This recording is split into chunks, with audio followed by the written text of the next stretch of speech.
नमस्कार। शिक्षा समस्या और समाधान चैनल से जुड़े आप सभी साथियों का हार्दिक अभिनंदन है। साथियों, आज हम जिस विषय पर बात करेंगे शिक्षा गुणवत्ता में सुधार के लिए, वह है मनगढ़ित और श्रुत लेख से शिक्षा गुणवत्ता स्तर में सुधार कैसे करें।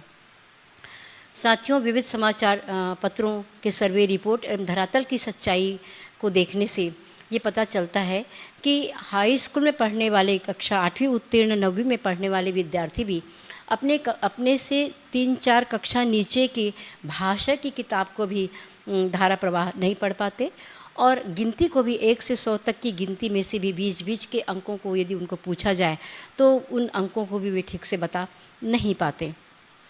इन्हीं बिंदुओं को सबको भाषा और गणित के इन्हीं बिंदुओं को ध्यान में रखते हुए हमारे पूर्व के अंकों में उनके बारे में समस्या सहित को समाधान सहित प्रस्तुत किया गया था। तो आज भी वर्तमान में जो शिक्षक अध्यापन कर रहे हैं, साथियों, हम कोई नई विधि नहीं बता रहे हैं, हमें कहना चाह रहे हैं कि आज भी जो शिक्षक अध्यापन कर रहे हैं उन्होंने भी इसी विधि से अध्ययन किया है अपना, और बखूबी वे दक्षता हासिल किए हैं। तो इसीलिए आज उन्हीं पुराने विषयों को हम लेकर के आपके सामने याद दिलाने के लिए प्रस्तुत कर रही हूँ कि मनगढ़ित और श्रुतलेख से शिक्षा गुणवत्ता स्तर में सुधार कैसे करें। साथियों, पहले हम मनगढ़ित के बारे में चर्चा करते हैं। जैसे कि मनगढ़ित शब्द अपने शब्द से स्पष्ट है, मन और गणित। इसका मतलब है कि गणित को मन से मनन करके तैयार करना।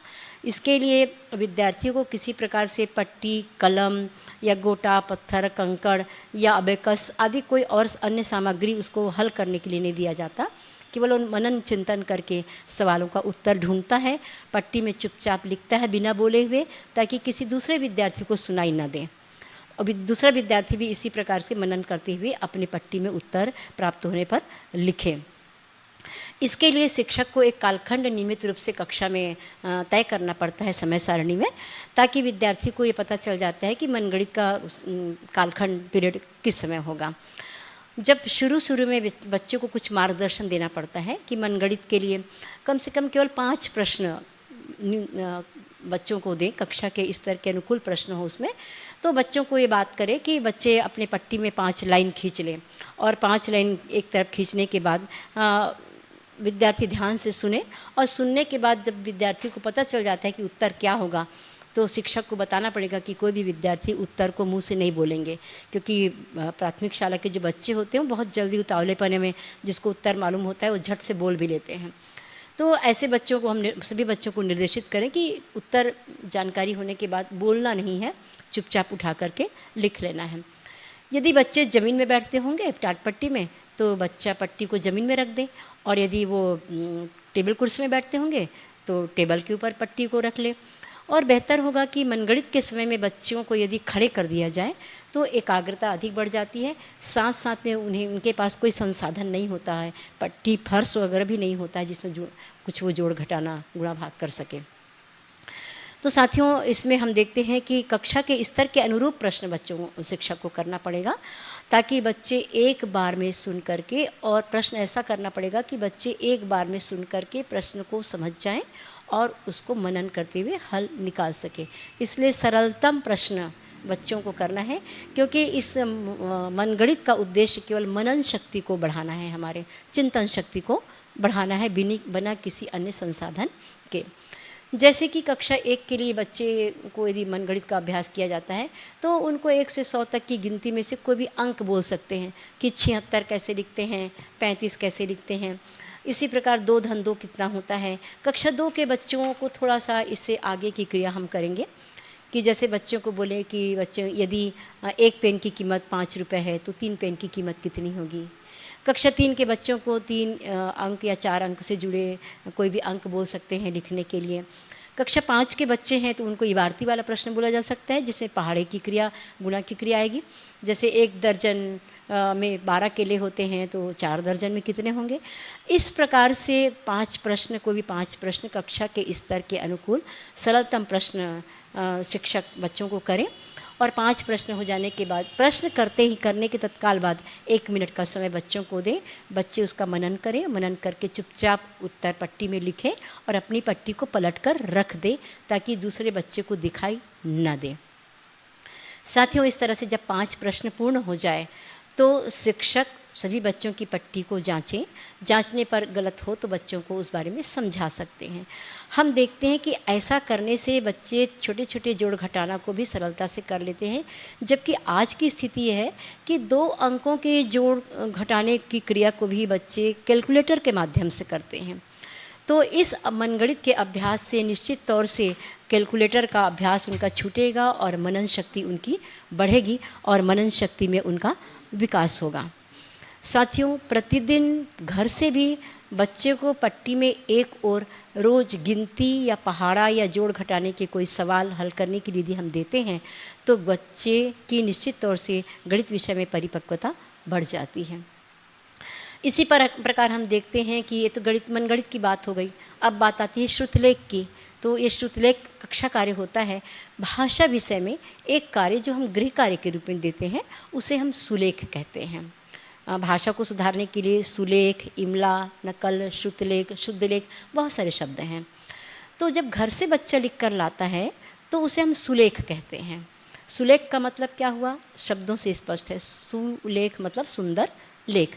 चूँकि बच्चे को घर में लिखने के लिए पर्याप्त समय रहता है तो वो आराम से अक्षरों को, शब्दों को लिख कर के बना सकता है, इसलिए उसको सुंदर तरीके से लिखने का समय होता है, इसलिए उसको सुलेख कहते हैं। अक्षर सुंदर बनाने का उसके पास अवसर होता है और शुद्ध तो उसको होना ही पड़ेगा क्योंकि वो देख कर लिख रहा है। तो और चूँकि वो असल का नकल करता है इसलिए उसको नकल भी कहते हैं। इसी तरह से भाषा विषय में परिपक्वता के लिए कक्षा कार्य जो कराया जाता है उसको हम श्रुतलेख कहते हैं या शुद्ध लेख कहते हैं। ये भी शब्द से स्पष्ट है। श्रुत लेख का मतलब होता है कि श्रुत मतलब सुनकर, लेख मतलब लिखना, सुन करके लिखना और सुन करके शुद्ध लिखना। तो साथियों, शिक्षक बच्चों को पुस्तक के पाठ्य जो पुस्तक है उसके 4-6 लाइन को बोलें, क्रमशः बोलें। यदि वाक्य लंबा हो तो वाक्यांशों को बोलते बोलते धीरे धीरे वाक्य को पूरा करें और बच्चों को इस बात के लिए ताकीद कर दें कि आपको एक बार में ही सुनना है, दोबारा इसको फिर से नहीं बोला जाएगा और सुन कर के लिखना है वाक्यों को। तो बच्चा सुन कर के लिखे और प्रतिदिन इस प्रकार से 4-6 लाइन शिक्षक यदि बोलते चले जाए श्रुतलेख के रूप में और बच्चा सुन सुन कर के उसको लिखे और लिखने के बाद जैसे ही लेखन का कार्य पूर्ण होता है सभी बच्चों की कॉपी पे पट्टी जमा कराएं और जमा करने के बाद शिक्षक उसका मूल्यांकन करें और मूल्यांकन जांचें। जांचने के बाद जहां त्रुटि हो उसमें कोई आकृति, गोलाकृति लगा सकते हैं और बच्चों को कह सकते हैं कि अपनी पुस्तक निकाल करके उन गलत किए गए अंशों को वो देख देख कर फिर से 5-5 बार या 7-7 बार फिर से लिखें। या शिक्षक भी सुधार सकते हैं, शुद्ध शब्दों को लिख सकते हैं, उनको भी बच्चे सुधारें और एक बार देखकर सुधारें और दूसरी बार फिर उन्हीं शब्दों को बिना देखे 5-5 बार सुधार करके बच्चे लिखें। तो इस प्रकार रोज़ रोज़ श्रुतलेख और कक्षा में श्रुतलेख, घर में सुलेख और कक्षा में गणित के अंतर्गत गिनती पहाड़ा और कक्षा के अंतर्गत मनगणित का यदि अभ्यास होता है तो भाषा और गणित दोनों की नींव निरंतर अभ्यास करने से बच्चे में उसकी अवधारणा निश्चित तौर से मजबूत हो जाएगी। साथियों, एक बात और बताना चाहती हूँ कि जैसे कि हमने कहा कि बच्चा जब सुलेख लिखता है तो सुंदर ढंग से अक्षर को सुंदर बनाने का अवसर उसके पास होता है और शुद्ध तो उसको लिखना ही है। अक्षर यदि हमारे टेढ़े मेढ़े बनते हैं तो उसको सुधारने के लिए आगे जीवन में भी हमारे पास बहुत से मौके होते हैं और हम उसको सुधार सकते हैं। लेकिन अशुद्ध लिखना यदि शुरू से बच्चा अभ्यास हो जाए तो अशुद्ध लेखन जो होता है उसको सुधारना बहुत अधिक कठिन होता है।